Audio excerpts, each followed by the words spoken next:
Soy Alex Nava y estoy convencido que todos somos llamados a romperla en la vida.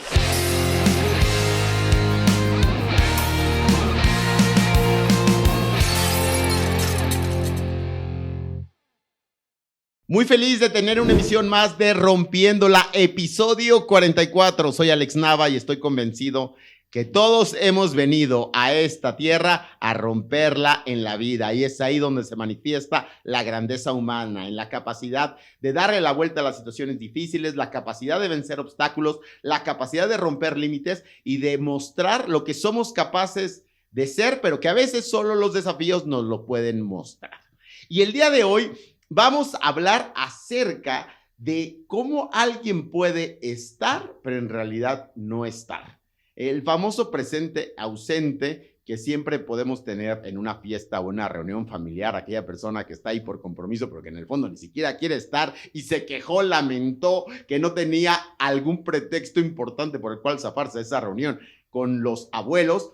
O finalmente las organizaciones, y es el punto que nos concierne más. Personas que están en la organización, pero que en el fondo no están, que en el fondo su espíritu interno, su voz personal les grita, les dice, aquí no deberías estar, ¿qué haces aquí? Están frustrados, están desanimados, están desconectados y cobran quincenalmente o semanalmente o mensualmente o como sea.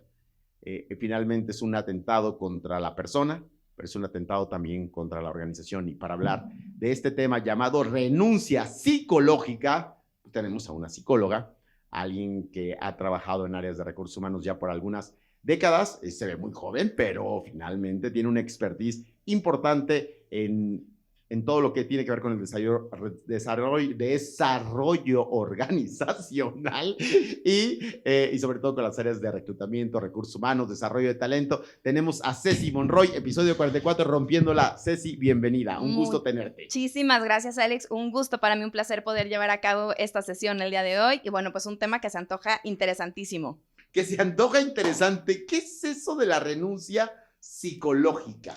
Pues fíjate, Alex, que no es tan nuevo. Este tema tiene por lo menos 2 décadas ya de venirse escuchando.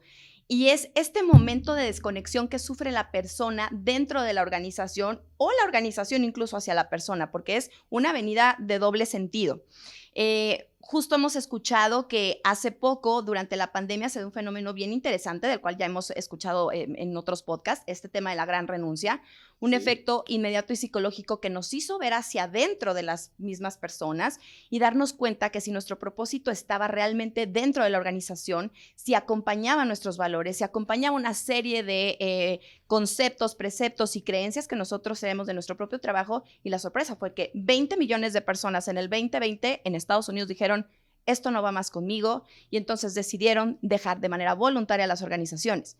En México, por ejemplo, en el mismo año, según datos del INEGI, 566,000 personas durante el primer trimestre dejaron de manera voluntaria sus empleos. Claro, y en momentos en donde todo el mundo se quería aferrar al trabajo porque había una incertidumbre tremenda por el tema de la pandemia, ¿no? Por supuesto. Hubieras pensado que la gente se iba realmente a quedar por esa necesidad, esa incertidumbre, esa zozobra de qué tal que esto dura para siempre o dura 3 días más, porque nadie lo sabíamos, y la gente más bien se dio cuenta de cuán ausente estaba en sus vidas personales. Se dieron cuenta de la desconexión matrimonial, en los noviazgos, en sus propias casas. O sea, yo llegaba a escuchar historias donde me decían, es que ni siquiera me había dado cuenta que no tiene una olla para cocinar. O sea, llega este momento en donde el confinamiento te obliga a voltearte a ver y responderte esas preguntas en voz alta que en algún otro momento te habías hecho o no, y las habías estado evadiendo, ¿no? Se habían estado quedando en el cajón de los pendientes y hubo esta oportunidad de ponerlos sobre la mesa. Entonces, todas estas preguntas que nos acompañaron durante la pandemia de ¿esto hace sentido con mi vida? O sea, ¿este propósito que persigue la organización realmente va conmigo? Empezaron a tener respuestas bien interesantes. Y entonces se da este efecto de la renuncia psicológica, claro, más agudo durante la pandemia, pero ya en las organizaciones coexistíamos con él. O sea, estos fantasmas en donde por el incumplimiento quizá o la fractura del contrato psicológico, que son estos acuerdos tácitos, no solamente los que le damos lectura en el momento en el que tú firmas muy contento en el primer día, ¿no?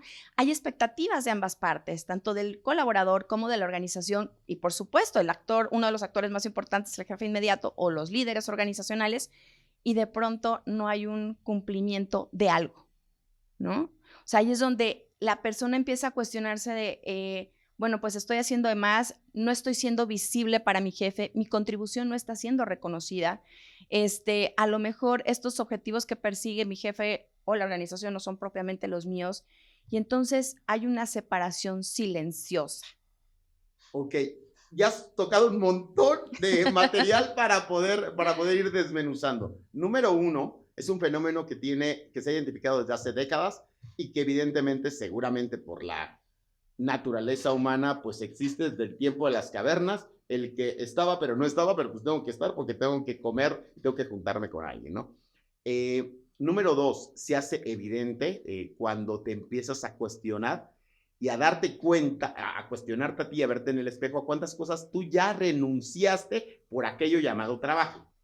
¿Cuántas renuncias ya tuviste en el hogar hacia tus ideales, hacia tu persona, hacia tu propósito de vida, hacia tu ser interior, o sea, hacia tus sueños y demás? Y entonces dices, ya no estoy dispuesto a lidiar con una renuncia hacia mí, mejor renuncio hacia la organización. Y si no tengo la capacidad económica para hacerle frente y demás, si no tengo esta aventura posible de emprender algo nuevo, entonces me quedo callado, pero ya no me comprometo a ese nivel, el nivel superior. Y luego, finalmente, el que nos invita a replantearnos la importancia que tenemos de estarnos preguntando continuamente qué tanto me siento afianzado, conectado, comprometido con la organización. Y destaco un último comentario que hiciste, no al final, sino casi al inicio, dijiste, se da de los dos lados. O sea, sí, el colaborador se desprende de la organización, pero también la organización se puede desprender del colaborador, y entonces viene el despido silencioso, que empieza a boicotear, a bloquear, decir, no era lo que nosotros creíamos, y entra en un dinamismo poco saludable para cualquier persona, ¿no? Por supuesto, yo creo que es sumamente importante que sigamos recordando que somos seres emocionales, ¿no? O sea, que en un ecosistema organizacional coexistimos todos y nos conectamos. Creo que es una palabra bien clave para este tema. La conexión que generamos entre personas, porque somos quienes hacemos una organización, quienes creamos la cultura organizacional. Y cuando la empresa también decide voltear hacia los objetivos de negocio y olvidarse de tratar a las personas como personas, ¿no? Y entonces la persona, al no sentirse identificada o visible hacia la organización, y la organización al decir, pues, sí tengo colaboradores o es la gente que me reporta, o incluso en el lenguaje, cómo se refiere a la organización, ¿no? Hay ahora como estos acompañamientos o estos sufijos o prefijos de los influencers, los tal lovers, ¿no? Las organizaciones también han ido incorporando estos nicknames para que la gente se suba y se adapte, se sienta mucho más cálida por pertenecer o estar dentro de la organización. Pero si la organización no hace lo necesario para arropar al colaborador, a quien está prestando también su entrenamiento, su experiencia, sus horas de vuelo, y el colaborador tampoco decide acercarse, pues hay una ruptura inminente que va a decantar en lo que ya todos sabemos, ¿no? Una comunicación desgastada, obviamente una falta de fidelidad, costos altísimos en materia de retención, estrategias muy débiles para que la gente se quede, y evidentemente una reputación de tu marca empleadora muy, pero muy pobre y desgastada. Entonces, hay muchísimo que hacer en ese terreno. Las renuncias psicológicas no solo sean de manera silenciosa, ¿no? Que ese fue un gran tema del año pasado, ¿no? La renuncia silenciosa, sino ¿de qué otra forma se pueden dar? De manera ruidosa, Alex. O sea, hay colaboradores que siempre se están quejando y quejando y quejando, y es de verdad el que al principio decíamos, bueno, es que siempre desafía, es que reta, es que me empuja. No, de verdad te bloquea la posibilidad y empieza a contaminar también el bienestar o el salario incluso emocional que se congenia, ¿no? Al estar colaborando en equipo dentro de las organizaciones. Y entonces es héroe disruptor, ¿no? Que siempre está poniendo el dedo sobre la llaga, pero que no aporta, no abona, no suma, solamente distrae, no se compromete, y lo que está buscando a todas luces es también una separación. Claro, pero fíjate, es interesante, hay renuncia silenciosa, no hago ruido, simplemente me alejo emocionalmente y trato de cumplir con lo básico lo mínimo aceptable para que no me corran. Y la renuncia ruidosa no solamente hago lo mínimo aceptable, sino además me encargo de manifestar todo lo que está mal, lo que no estoy de acuerdo, estoy enojado, lo critico, lo juzgo, señalo, no estoy dispuesto a aportar. Pero además quiero evangelizar, es decir, quiero que otras personas se sientan igual que yo y que además validen, ¿verdad que sí? ¿Verdad que sí estamos mal? ¿Verdad que no deberíamos haber implementado tal sistema? ¿Verdad que estábamos mejor en el otro formato organizacional? ¿Verdad que las nuevas políticas de RH no están funcionando? Y se buscan aliados, ¿no? Por supuesto, y van creando como estos eslaboncitos tóxicos, ¿no? En donde ya para estos momentos un mecanismo de intervención de verdad que es todo un desafío. Es donde vemos team buildings en donde la comunicación, que es la piedra angular, ¿no? Para que un equipo, por supuesto, se calibre y funcione, hay que trabajarlo. O sea, sin duda es un tema que hay que estar aceitando todos los días. No creer que porque hablamos y exponemos las cosas dentro de una reunión nos comunicamos bien. O sea, siempre hay que estarnos tomando el pulso de qué tanto realmente es eficiente esa comunicación, a dónde nos lleva, cómo estamos justamente manejando o gestionando este malestar emocional que puede haber en los equipos, porque, insisto, somos seres humanos. Entonces, eso es lo que nos hace diferentes aún todavía de la inteligencia artificial, en donde se nos van a venir a suplantar, nos van a sustituir. No, porque al final del día no habrá robot que conecte de la misma manera que una persona conecta con otra y no habrá inteligencia artificial que pueda ser mucho más destacable que la inteligencia emocional. Claro, no me imagino al robot siendo vulnerable con sus sentimientos o al robot siendo empático en la profundidad de lo que implica la empatía. Quizás sí diciendo las palabras correctas para tratar de transmitir una empatía, pero no experimentar la empatía como la experimentamos nosotros, ¿no? Fíjate, en los team buildings que realizo típicamente, dijiste algo que se puede evidenciar desde el inicio el ambiente o el clima emocional con el cual están los equipos. Me he dado cuenta que llegan equipos ya súper conectados, cohesionados y demás. Evidentemente, a lo mejor hay alguien por ahí medio segregado y se busca como aislar. Algunos tienen un ambiente un poquito muy pasado en el sentido del respeto y entonces buscan moderar estas partes del respeto. Pero me ha tocado equipos que verdaderamente llegan congelados, herméticos, y que es un trabajo de fondo precisamente como mecanismo de intervención y nos usan como una posibilidad de decir, oye, intégrame a estos. Pero en 4 horas quieres lograr el daño psicoemocional que les ha generado, no digo la organización, sino es mutuo, finalmente, el daño que se han hecho en conjunto entre ellos, entre líderes, ex líderes, organización, colaboradores, de una manera muy, muy fuerte, ¿no?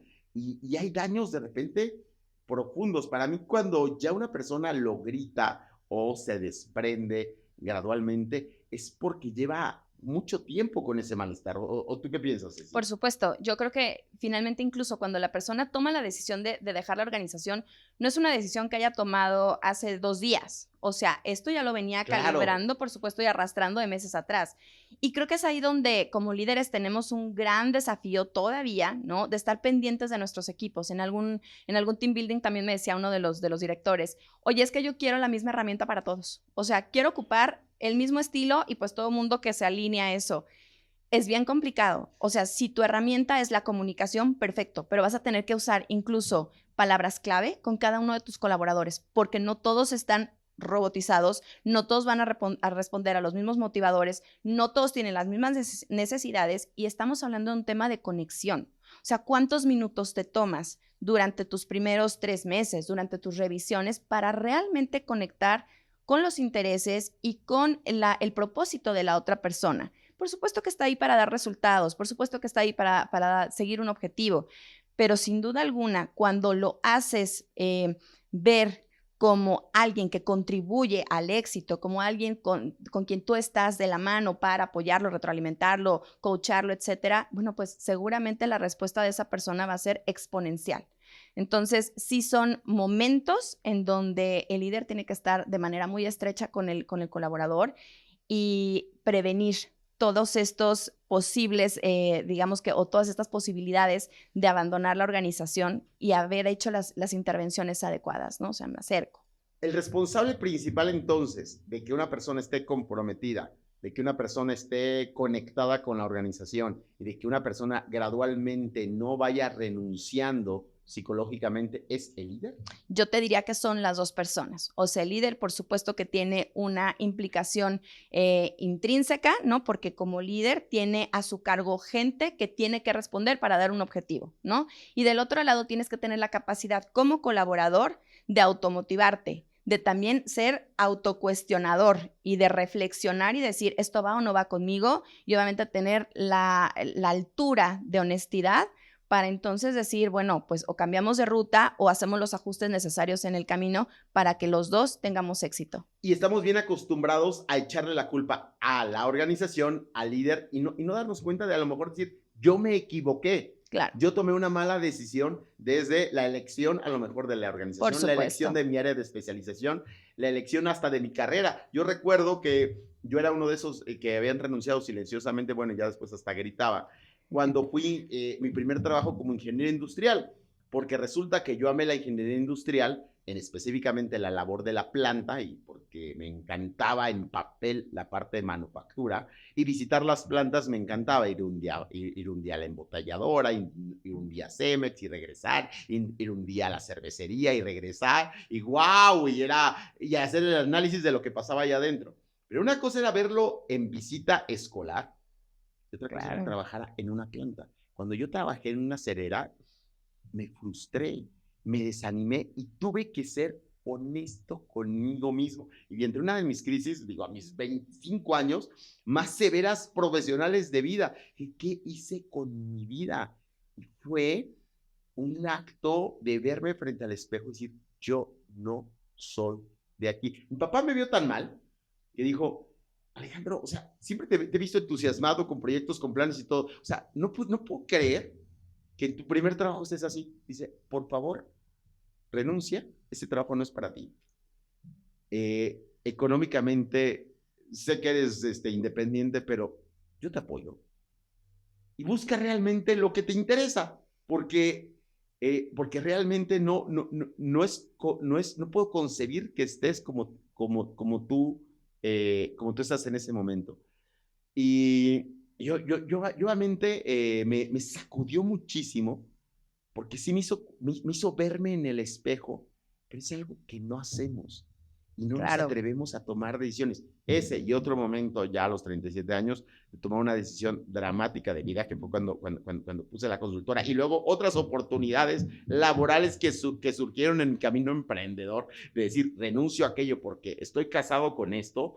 Son decisiones muy complicadas, pero parten de conocerte a ti mismo. Absolutamente. Hay que tener un nivel de autoconciencia bien trabajado, y si no lo haces, bueno, pues la invitación es a que lo hagamos, ¿no? Y hay coaches, psicólogos, terapeutas, lo que me digas, para que ocupes justamente estas herramientas y te ayuden a descubrir más aspectos de ti que te ayuden, quizá de manera preventiva, a identificar dónde no te tienes que meter.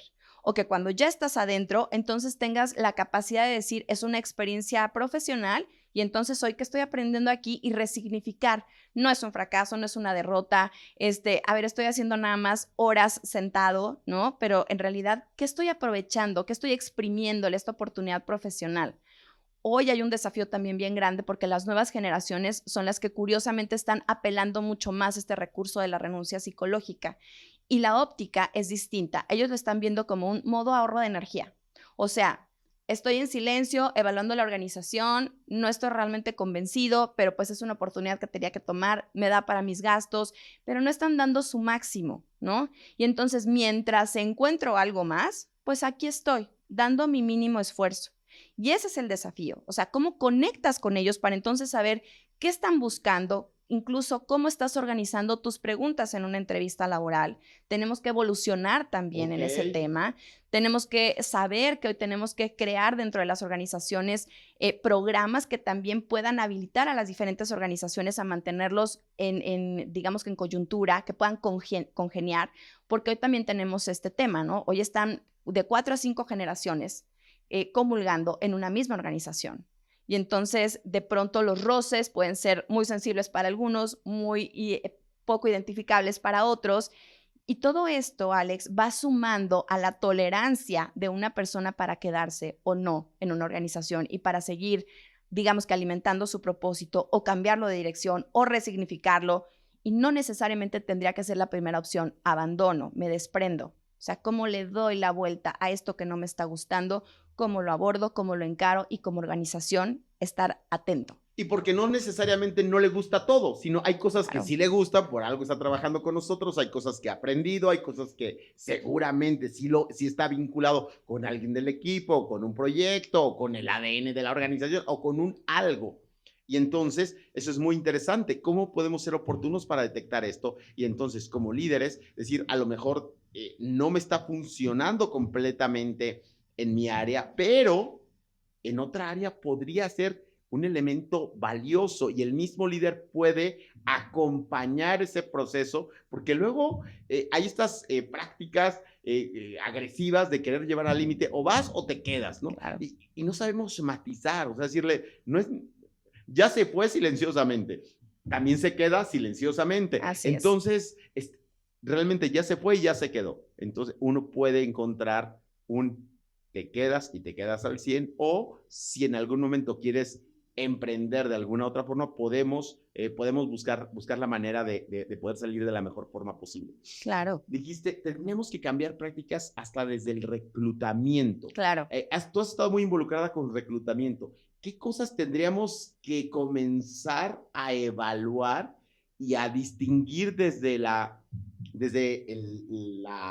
captación de candidatos y la evaluación de sus competencias y las entrevistas para poder elegir? Digo, no, nunca vamos a saber, va a ser 100% comprometido, pero sí podríamos tener algunos filtros que nos ayudarían si va a haber este match absoluto, no solo con la descripción del puesto, sino con el equipo, con el líder, con el ADN. ¿Qué hay que hacer desde el reclutamiento? Por supuesto, yo creo que hay un montón de cosas que hacer, hay muchísimas herramientas ya.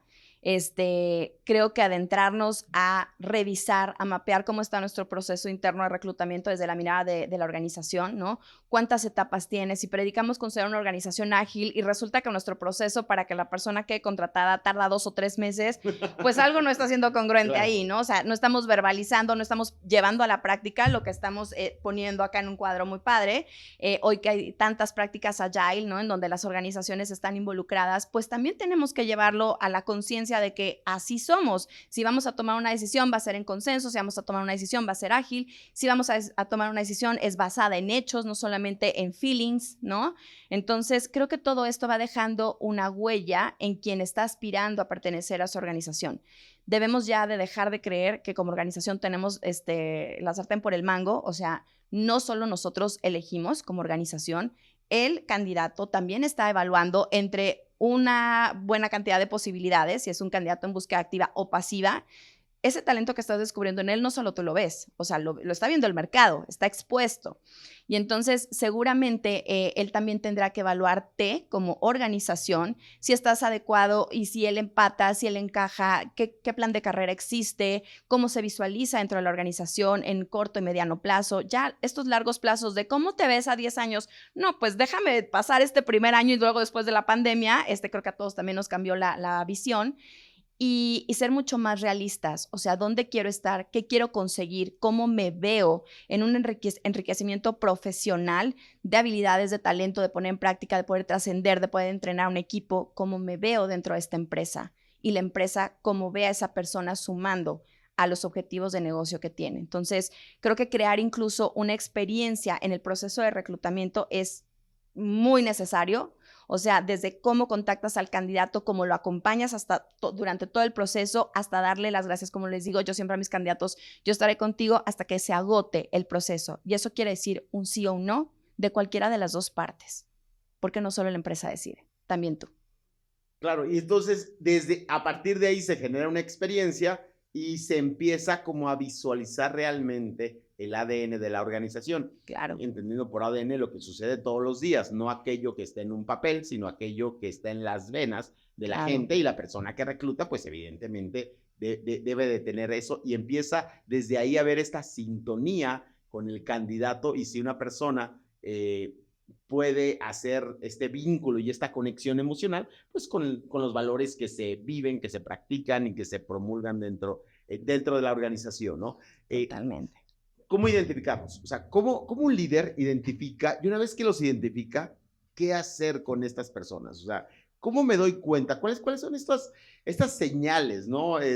Sintomatológicas que empieza a mostrar el colega y cuál podría ser un tratamiento oportuno desde el liderazgo, porque son los que los identifican, me imagino, ¿no? Claro, son los que están más cerca, porque de pronto ya cuando llegan con recursos humanos hay que despedirlo, o ya recursos humanos también tiene demasiados filtros y candados para hacer una intervención oportuna, porque siempre ese tipo de salidas duelen. El mensaje que se manda al equipo es doloroso, es árido, el sabor que se queda después de que una persona se va por las causas que sean, pero sobre todo en este entorno es complicado. Pero, ¿cómo identificarlo? Hay, digamos que señales muy claras en la conducta de la persona, cómo se va retrayendo, cómo va generando un mutismo. En las juntas está apagado, en las juntas está distraído. Cuando le pides una participación realmente es muy pobre, ¿no? O no suma, o solamente es como quien, ok, sí, estoy de acuerdo, ¿no? Se aliena, que decimos mucho en psicología, ¿no? O sea, no se alinea, se aliena, se pega, de manera muy, digamos que colectiva a lo que digan los demás. Y entonces, sobre todo cuando un talento se calla, ojo ahí. Ojo ahí cuando un talento está callado porque está evaluando algo. El silencio comunica, Alex. O sea, sin duda alguna, el silencio comunica, el ruido comunica. Todo el tiempo estamos mandando y destellando señales que hay que capturar en su momento para poder hacer intervenciones.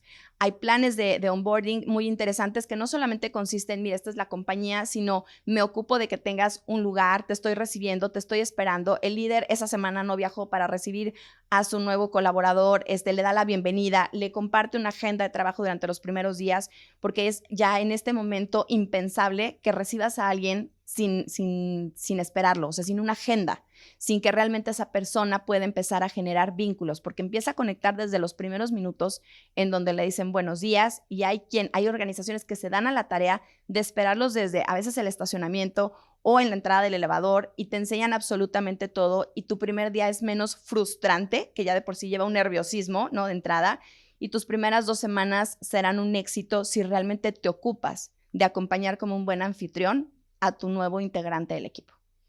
Dijiste algo bien interesante. El silencio es una de las cosas que más deberíamos prestar atención porque ahí la persona ya trae una desconexión. Claro. Y lo peor del caso es de que los líderes se acostumbran al silencio. Dicen, aquel no habla tanto, aquel es muy introvertido, o lo tachamos de introvertido, de que no participa. Y de repente hasta nos sorprendemos, wow, ahora me sorprendes en esta reunión informal porque me doy cuenta que sí hablas, que sí opinas, que sí dices cosas. No conocía este aspecto de ti. Preocúpate. Claro. ¿No conocías ese aspecto del colaborador? Claro, llevas un año con él, ¿no? Exactamente. Significa que sí habla, que sí opina, claro, que sí le gusta participar, que sí le gusta ser visible, pero no contigo, no con tu equipo. Claro. Y entonces no has aprovechado su personalidad. Está en una renuncia silenciosa. Entonces, el silencio tendría que ser una de las alertas más fuertes. Me doy cuenta que tenemos a un colaborador, a un talento que guarda silencio. Ajá. ¿Qué hago como líder? Obviamente, a veces podemos ser muy agresivos, ¿no? A ver, habla, ¿no? ¿Qué no hablas? La otra vez en la fiesta te vi que hablabas un montón y aquí no opinas nada. O somos sarcásticos. Tú el platicador, ¿no? Sí. Tú el platicador opina. A ver, cuéntanos. Sobreexponer a una persona, sobre todo de manera tan agresiva, tan confrontadora, tiene sus tintes, ¿no? Y te puedes llevar un muy mal sabor de boca, incluso el mensaje, insisto, que mandas al resto del equipo. Acuérdate que el equipo va a ser, y va a seguir tu ejemplo, no precisamente lo que tú digas, ¿no? Como líder. Claro. Entonces, creo que entonces una de las principales cuestiones que hay que hacer es buscar un espacio privado, con obviamente todas las garantías de conservar esa información segura y a salvo, prestar un espacio psicológico seguro, así le decimos, en donde la persona pueda fluir y tus preguntas sean asertivas. O sea, me he dado cuenta, ¿no? O sea, desde que tú le dices, me he dado cuenta que te he visto muy callado o has estado muy reservado o etcétera, etcétera, le estás dejando ver que para ti es visible. O sea, sí lo estás percibiendo, no forma parte del mobiliario. Sí te das cuenta que su silencio algo te quiere comunicar. oye, me doy cuenta. Y entonces el colaborador a lo mejor te va a decir, no, pues es que así es mi estilo. Me encantaría invitarte a que la siguiente reunión nos ofrecieras algún punto de vista, porque sin duda vas a aportar o vas a nutrir, ¿no? Con tu experiencia, hacerle patente que sabes que puede, que sabes que sabe, y que por supuesto que es importante y es interesante para todos escuchar qué piensa y qué pasa en esta mente.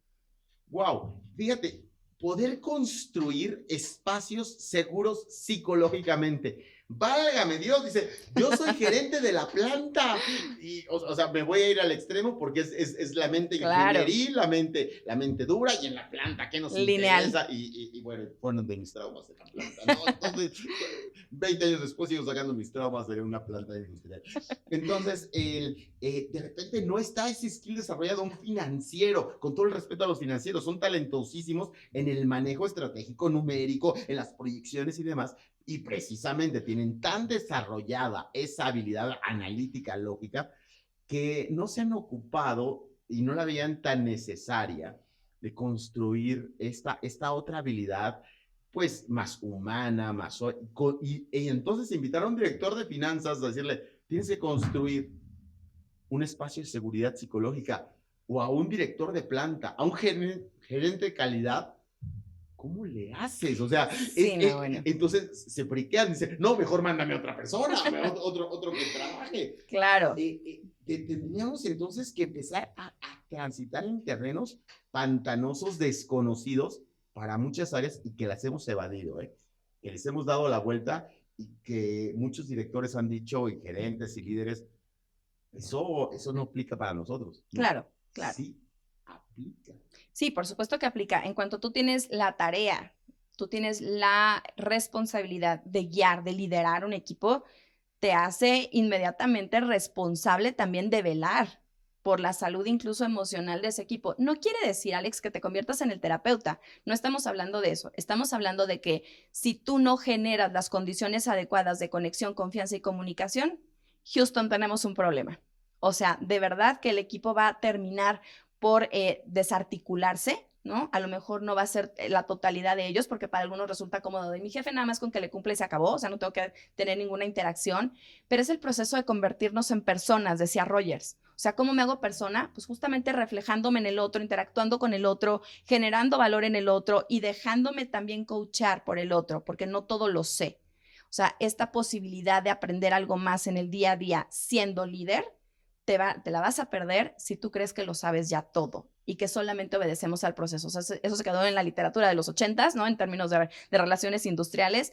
Hoy estamos en una mirada completamente distinta. O sea, hoy la persona es el centro de la organización y tenemos que ir a buscar mejores recursos que acompañen esos vínculos que, por supuesto, se van a convertir en un éxito de los objetivos organizacionales, pero en una trascendencia y en una muy favorable, digamos que vida o historia laboral de la persona en nuestra organización, que no es otra cosa que el Employee Journey. ¿Qué gran responsabilidad le acabo de dar a los líderes? Entonces, mucha tarea. Hay mucha tarea. No tenemos que convertirnos en terapeutas, efectivamente, claro, pero sí tenemos que tomar la responsabilidad de dos cosas: de la seguridad psicológica que le vamos a brindar a nuestra gente, y del impacto emocional que van a tener por la dinámica con nosotros y con nuestro equipo en las personas. No somos responsables absolutos de la salud emocional de nadie, pero sí tenemos una influencia directa de la cual no nos podemos desprender. Por supuesto. Entonces, líderes, ya lo saben, eres responsable de la salud emocional de la gente que está contigo. Hay muchos que van a terapia porque tienen problemas con su líder o porque no superan un aspecto de su líder.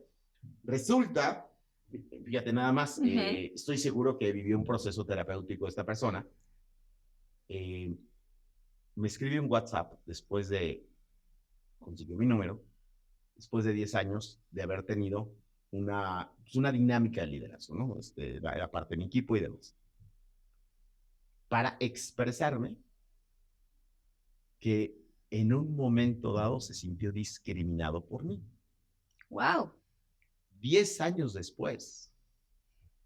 O sea, seguramente le debes 10 años de psicoanálisis, ¿no? Exactamente. O sea, a lo que yo voy es, obviamente, claro, o sea, fue una serie de conductas y las clarificamos y las hablamos y lo felicité por decirle realmente el impacto y la consecuencia las la has transitado tú, la has llevado tú y has vivido ahora sí que el saldo negativo. Claro. Pero cómo ciertos comportamientos pueden lastimar mucho. Yo me he visto en el espejo referente a que hay conductas personales que cargo que de repente lastiman, hieren, tiendo hacia el sarcasmo y entonces lo tengo que moderar, puedo ser atropellante con mis comentarios, puedo interrumpir mucho a la gente y entonces no le transmito esta poca disposición para escuchar. Soy muy afín con gente que es muy naturalmente afín conmigo, muy extrovertido y demás. Entramos en una dinámica a lo mejor de risas y que puede sonar como burlona o incómoda para ciertas personas. O sea, me doy cuenta de esas conductas y entonces las vas como moderando, cortando los hilos, y pero claro que no me voy a convertir en otra persona, pero Claro. hay este acto de conciencia de decir, tengo que moderar estas partes de mí porque provocan daño. No me hago responsable de todos los sentimientos de la gente alrededor, porque es imposible y nadie se hace responsable de eso.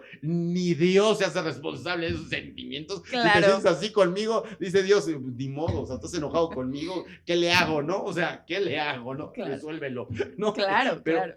Pero sí entender que mis acciones tienen ese impacto, esa relevancia y que puedo moderarlas, puedo corregirlas y que puede provocar esa corrección un vínculo muchísimo más fuerte y que la ausencia de corrección, un desprendimiento, porque hay líderes que pareciera que expulsan a la gente, ¿no? Totalmente. De hecho, cuando me ha tocado llegar a organizaciones en donde la gente me ha dicho, ¿no? Ya sabíamos que iba a venir tal persona y entonces eso empieza a generar un malestar, un clima de intranquilidad, de confusión, de ya sabemos que trae fama de despedir muchísima gente, etcétera. Y creo que hay un tema de conciencia también aquí, ¿no? Entonces, esto que tú estás mencionando me parece también súper importante porque si no te conectas, si realmente no estás viviendo tu día a día, si realmente no estás pulsando todo esto que está sucediendo con tu alrededor, ¿no? Y estás tú pensando en otra cosa, seguramente te vas a llevar de encuentro mucha gente que está a tu alrededor sin haber sido necesariamente tu propósito, ¿no?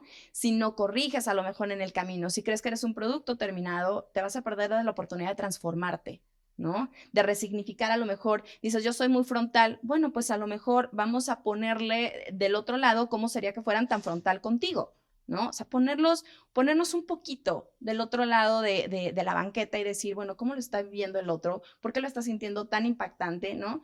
Y creo que hay mucho todavía que hacer del lado de la personalidad que se sigue bordando, deshilando del mismo líder y saber que no está ya con todos los cursos de las habilidades gerenciales, de las habilidades directivas y demás, no está hecho. Nos hacemos en el día a día. Claro, puedes tener el conocimiento en la cabeza, pero si finalmente para transformarlo en una habilidad humana, bueno, ¿qué recorrido? Hilando las cosas que has dicho, fíjate el acto de conciencia que acabo de tener, ¿no? Un insight. Cuando esta persona estaba colaborando juntos en un proyecto, inicialmente era súper cercano, leal, escudero perfecto, ¿no? O sea, después me llamó la atención que dejó de ser así. Y siempre me pregunté, mira, qué raro cambió, o sea, cambió su afinidad hacia mí, pero como que realmente no me preocupé ni me ocupé de ese silencio. Te lo preguntaste internamente, pero no lo llevaste a la mesa. Lo ignoré, Claro. lo ignoré. Qué sano hubiera sido en la dinámica, en ese momento, haber generado un espacio seguro. Tendría a ser introvertido, inseguro, evidentemente, o sea, claro que vivió todo un proceso y lo que debe haber generado esos actos que para mí fueron muy naturales, pero los traduce como discriminación. Y qué sano hubiera sido haber tenido un diálogo. Oye, te he notado, haberle construido ese escenario. Y a lo mejor hubiera regresado con esta misma intensidad, lealtad, acompañamiento y hasta más fuerte, y le hubiéramos ahorrado como todo ese transitar y estos 10 años digo, no es que lo pensaba, estoy seguro, cada día en esos 10 años, pero salió en algún momento de su vida porque sí considero que hubo un tratamiento de que era algo que le provocaba mucha amargura y que lo tuvo que tratar frontalmente y se le aplaude esa parte Claro. como tema de salud emocional, pero que pudo haber sido trabajado desde antes, ¿no? No sabemos hacer eso. No sabemos hacer eso, nos da miedo confrontar, ¿no? O sea, nos da miedo la respuesta del otro. Estamos tejiendo 3 escenarios al mismo tiempo y quizá ninguno vaya a suceder, ¿no? Pero sí es muy importante, me parece que es imperante facilitar la comunicación. O sea, si yo ya me di cuenta, en ese momento ya soy responsable, ya lo detecté. Si yo ya me di cuenta y lo evadí, tienes un tema. Como líder, tienes una falta de responsabilidad absoluta porque no estás trayendo a la mesa algo que es necesario empezar a tratar de origen. ¿Qué pasa? ¿No? Tomarle el pulso. Yo siempre les hablo de tomémosle el pulso a las personas que están con nosotros. O sea, quizá no voy a poder cambiar toda la organización, quizá no voy a poder mejorar absolutamente todos los procesos, pero si soy responsable de un grupo de personas, es en el end-to-end. Insisto, no porque seamos el consultorio organizacional, ¿no? Sino porque como líder yo quiero, por supuesto, que mi gente se sienta contenta, que se sienta cubierta, que se sienta acompañada, que se genere este espacio de confianza en donde me van a poder decir, oye, no estoy de acuerdo, sí estoy de acuerdo, porque vas a poder trascender. No solamente pasar como una experiencia profesional más en el currículum, sino ser recordado como alguien que acompañó en materia formativa al otro para poder responder a un entorno cambiante, desafiante, amenazante, etcétera, y estuviste ahí para decirle, me estoy dando cuenta. La importancia de tomarle el pulso a la gente en todo momento.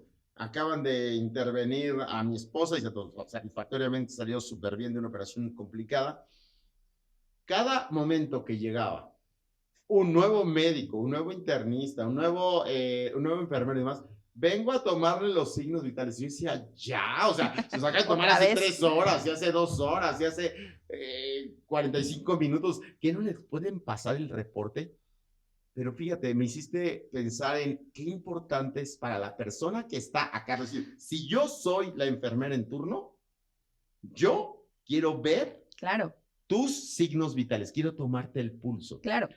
Entonces, no es, pásame el reporte de cómo viene fulanito, qué tan conectado viene con la organización y su última evaluación 360. No. Quiero yo tomarte el pulso. ¡Wow! Deberíamos estar muy preocupados y ocupados en tomarle el pulso continuamente a la gente, hacer esos check-ups continuamente emocionales. Así es, absolutamente. O sea, no es que te lo tengan que decir porque eso no está en mi descripción de puesto, sí. No, es que eso es lo que te hace ser persona.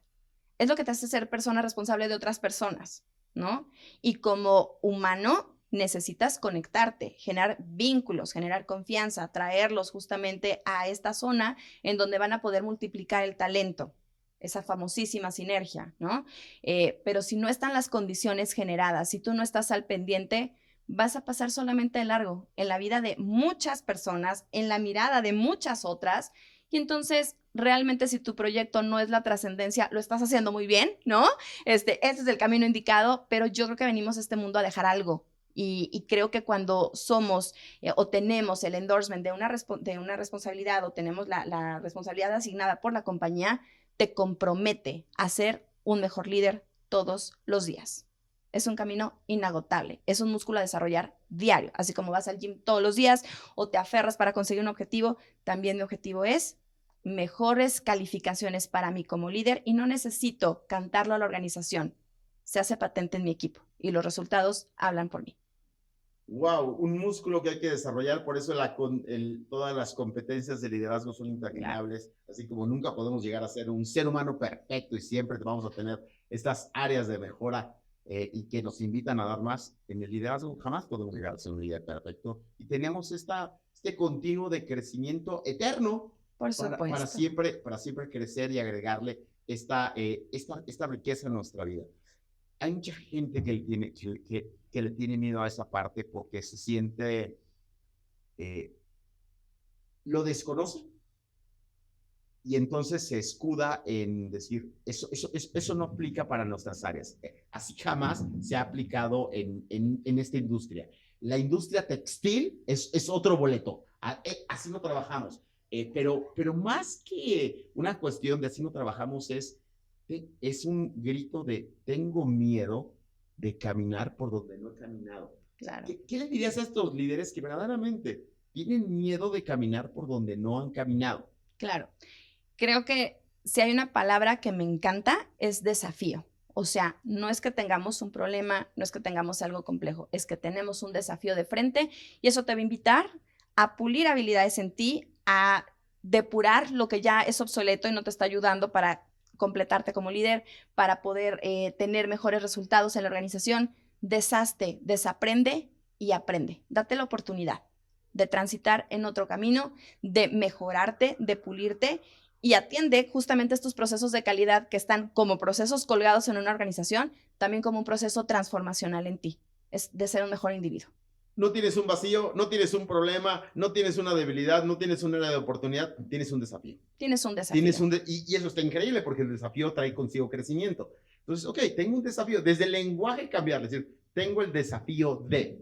Claro. No tengo el vacío, tengo la debilidad. Tengo un desafío y entender, tengo el desafío de crecer en mis habilidades de empatía. Tengo el desafío de poder generar escenarios y entornos seguros. Tengo el desafío de hacer visible al que naturalmente es invisible. Tengo el desafío de ser incluyente. Tengo el desafío de ser respetuoso con mi lenguaje. Tengo el desafío de callar y no interrumpir a la gente. Tengo el desafío de... Qué rico sería empezar a ver la vida con eso de los desafíos. Claro. ¿No? Porque cuando tenemos un desafío, nos emocionamos. Por supuesto, te corre la adrenalina, en lugar de generar cortisol, ¿no? Apelemos a neurotransmisores mucho más sanos que nos dan el impulso para generar otra riqueza, ¿no? Como personas. Y cámbiate la mirada. Si esos lentes no te están funcionando, cámbialos. ¿Qué más puedes hacer por ti, por tu equipo? ¿De qué manera estás agregando valor en esta familia, en esta sociedad, en esta cultura, en esta organización, en este momento organizacional?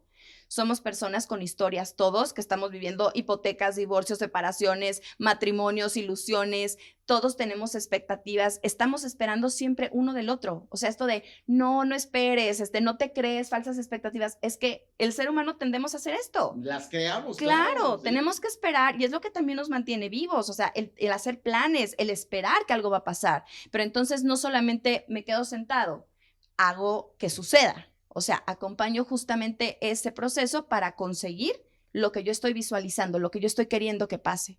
Porque si nada más estás esperando que el otro te dé, tienes muchísimo trabajo que hacer. Tienes que levantarte de tu silla, dejar la zona cómoda e ir por eso que tú quieres. Wow, pues muchísimo trabajo entonces que tenemos, mucho, ¿no? Y sobre todo Alex. en una época en la que la rotación es altísima, que la retención del talento se convierte en una búsqueda necesaria para las organizaciones por todo lo que le invierten, que hoy estar en muchas organizaciones parecería ya una medalla de honor para algunos profesionales. Es decir, en 10 años he estado en 10 organizaciones distintas, ¿no? Y wow, ¿cómo le has hecho, no? Por supuesto. Y entonces exige el poder desarrollar esas competencias. ¿Tú crees que sí podemos aspirar a que generaciones jóvenes vivan un proceso largo en una organización? Yo creo que ya no, Alex. Ya las personas están buscando, obviamente, incluso los mismos chicos dicen, yo no me veo aquí 10 años. O sea, estas historias de nuestros padres, de nuestros abuelos, de 10 años o 20 en una organización, o sea, jubiló en la misma empresa. El otro día conocí a alguien que estuvo 40 años en una misma organización. Para mí era como un hito, ¿no? O sea, yo lo volteaba a ver y decía, wow. ¿Cómo? Todas las historias que le tocaron vivir y ser testigo y demás, decía, ya es muy poco esto. Esta palabra de estabilidad, de cuando alguien observa un currículum, es que salta mucho los famosísimos jumpers, ¿no? Es que estuvo, claro, hay de jumpers a jumpers, pero si hay una persona que estuvo 2 años aquí, 4 años acá, 2 años acá, bueno, no necesariamente es que sea un jumper, es que también somos cíclicos. Y entonces, en algún punto se agota esa fuente sagrada de propósito que tú tenías o de riqueza que encontrabas en esta compañía, porque tú también estás cambiando, no eres el mismo el año pasado, no eres el mismo que tuvo una experiencia hace 6 meses, hoy estás buscando quizá algo distinto. Entonces, es momento por eso de estar calibrando, de estar favoreciendo los canales de comunicación para saber cómo estamos y qué tengo que hacer, no para brindarte absolutamente todas las comodidades, porque no necesariamente para que la gente se quede debe estar cómoda, ¿no? ¿Qué niveles de reto te doy? La gente se está yendo a otras empresas porque dice, me aburro. O sea, yo estoy buscando proyectos. Crecer, desarrollarme, convertirme en experto en algo. Por supuesto. Y ves cómo se articulan y desarticulan ahora estas células de trabajo que de pronto convergen en un proyecto, lo terminan en 6 meses y entonces es momento de hacer otra reunión con gente distinta. Y esa es la riqueza que llegan a encontrar. Y a veces sin darse cuenta, resulta que ya llevan 3 años en la empresa. ¿Qué los mantuvo ahí? La frescura, el dinamismo. Claro. Fíjate, lo dijimos al mismo tiempo. Me aburro. Bueno, se nos está acabando el tiempo, pero qué punto tan interesante, porque entonces el líder puede decir, pero es que le escucho, pero es que estoy cerca, pero es que trato de ser un buen humano, un buen ser humano. Sí, pero se aburre, está aburrido, y la renuncia es silenciosa. Uno renuncia también cuando se aburre de algo. Claro. Es decir, ya no quiero hacer esto, claro. Es monótono, me cansó, me desgastó, no hay más para mí, no hay crecimiento, no hay desafío, claro. Ya me la sé. Claro, hay mucha gente que no se va simplemente por una mejor paga, sino porque está aburrida. Porque en la otra organización le dijeron, vas a participar, vas a estar, oye, esta experiencia que tú tienes acá la vamos a capitalizar en esto, te queremos en posiciones de liderazgo para tal cosa. O hay gente que dice, es que yo no quiero ser gerente, o sea, de verdad, muchas gracias, pero no quiero esa responsabilidad en mi vida. No, sí, porque eres el mejor vendedor. Y es la famosa historia. No necesariamente tu mejor vendedor va a ser tu mejor gerente. Vas a perder a un extraordinario vendedor que lo puedes aprovechar para ser coach, para ser field coach, para tener algún otro nombramiento dentro de la organización. Hacerle saber que le estás reconociendo su éxito, pero que también le respetas su decisión de no tener una figura de líder o de gerente de. ¿No? Sí, claro, que parecería que ese es el único rol al cual uno puede aspirar cuando ha tenido un gran desempeño, y no puede haber otros roles laterales que les da esta dignificación, este reconocimiento, y sobre todo que les hace sentir más cómodos y no le hace daño también a la organización. Uno puede perder un excelente vendedor, pero también con ello una nueva generación de vendedores, porque dijeron, me pusieron ahora de jefe a que sí vendía un montón, pero que finalmente no tienen ni idea de cómo gestionarnos a nosotros, y como le funcionó a esta persona, quiere ahora imponernos su manera. Y bueno, claro. ¿Qué puntos tan interesantes, ¿no? La ausencia de crecimiento, la ausencia de posibilidades de ser tomado en cuenta, la visibilidad, y todo eso al final de cuentas se ahoga con cercanía, con conexión, con este elemento básico de me interesas. Me importas, claro. Y claro. eso no lo puedo fingir. O sea, puedo tener un speech incluyente, todos somos el mismo equipo, todos somos uno y demás, pero en el día a día nos damos cuenta si realmente al líder le interesa la gente. Y aunque sea un montón de personas, uno con actos diarios puede hacer visible que hay un interés genuino porque la gente esté bien. Pues se nos terminó el tiempo, mi querida Ceci. Un gustazo poder platicar acerca de este tema y acerca de la importancia de generar conciencia del gran rol que tiene hoy el liderazgo en este desarrollo de habilidades cada vez más humanas, que las vamos cortando en pro de ciertas profesiones, pero que de repente nos hemos dado cuenta que las necesitamos a gritos desesperados para poder potenciar el talento de las personas. Claro. Siempre termino preguntándole a la gente, la pregunta de rompiéndola es, ¿cuáles son los 3 consejos de Ceci Monroy para romperla en la vida? ¿Cuál es tu ABC que recomendarías a alguien? Y si te dijera un día alguno de tus hijos, oye mamá, ¿cómo se rompe en la vida? ¿Cómo la puedo romper en la vida? ¿Qué les dirías? ¿Cuáles son los 3 consejos de Ceci Monroy para romperla? Bueno, yo creo que este tema de la resiliencia para mí es vital, ¿no? Reponte, o sea, tuviste un mal día ayer, pero hoy es otro y tienes otra nueva oportunidad, súbete a la vida. Creo que otro sería, por supuesto, ábrete al cambio, ¿no? No eres un producto terminado, entonces todo el tiempo estamos cambiando, no te resistas y súbete. Y yo creo que la tercera sería acompaña y predica con el ejemplo. O sea, no solamente lo cantes, no solamente lo pongas en una teoría, sino acompaña al otro y conviértete también en una persona mucho más digna del rol que juegas en esta sociedad. Ser resiliente, abraza el cambio y pon el ejemplo. Pon el ejemplo, exacto, exactamente, Alex. Walk the talk, ¿no? Así Muy es. Bien, pues un gustazo, Ceci, poder tenerte en este episodio de Rompiéndola. Muy feliz de poder platicar sobre este tema, y seguramente en algún otro momento tendremos otra coincidencia para hablar de muchos temas que nos apasionan en conjunto y en los cuales coincidimos. Muchísimas gracias a todos. Gracias por seguirnos en nuestro canal de YouTube, en Spotify, y nos vemos en la siguiente emisión. Soy Alex Nava y estoy convencido que todos hemos venido a este mundo a romperla en la vida. Soy Alex Nava y estoy convencido que todos somos llamados a romperla en la vida.